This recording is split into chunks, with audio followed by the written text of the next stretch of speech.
ವಾಸ ಕೊರಟಗೆರೆ ತಾಲ್ಲೂಕು ತುಮಕೂರು ಜಿಲ್ಲೆ ಕೊಳವನಹಳ್ಳಿಯಲ್ಲಿ ವಾಸವಾಗಿರೋದರಿಂದ ನಮ್ಮ ಮನೆ ಹತ್ರ ಚರಂಡಿ ಇರಲಿಲ್ಲ. ಚರಂಡಿ ಯೋಜನೆ ಆಗಿರೋದರಿಂದ ನಮಗೆ ತುಂಬ ಧನ್ಯವಾದ. ಗ್ರಾಮ ಪಂಚಾಯಿತಿಯಿಂದ ನಮಗೆ ತುಂಬ ಧನ್ಯವಾದವಾಯಿತು. ಮೊದಲು ಹಳೆ ಚರಂಡಿ ಇತ್ತು. ಆ ಚರಂಡಿ ಒಳಗೆ ನೀರು ಆಚೆಗೆ ಹೋಗ್ತಾ ಇರಲಿಲ್ಲ, ತುಂಬ ಗಲೀಜಿತ್ತು.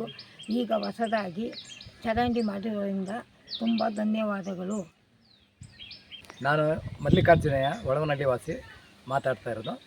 ತುಮಕೂರು ಜಿಲ್ಲೆ ಕೊರಟಗೆರೆ ತಾಲ್ಲೂಕು ಕೊಳವನಹಳ್ಳಿ ಗ್ರಾಮ ಪಂಚಾಯತಿ ವತಿಯಿಂದ ನರೇಗಾ ಯೋಜನೆ ಅಡಿಯಲ್ಲಿ ಶ್ರೀರಾಮ ದೇವಸ್ಥಾನದ ಹಿಂಭಾಗದಲ್ಲಿ ಹೊಸದಾಗಿ ಚರಂಡಿ ನಿರ್ಮಾಣ ಮಾಡಿಕೊಟ್ಟಿರ್ತಾರೆ.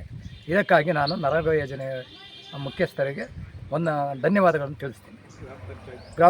ಕೊಳವನಹಳ್ಳಿ ಗ್ರಾಮ ಪಂಚಾಯತಿ ಮುಖಾಂತರ ನರೇಗಾ ಯೋಜನೆಯಲ್ಲಿ ಮಾಡಿರುವ ಈ ಚರಂಡಿ ವ್ಯವಸ್ಥೆ ಇಲ್ಲಿ ಅಚ್ಚುಕಟ್ಟಾಗಿ ನಡೆದಿದೆ.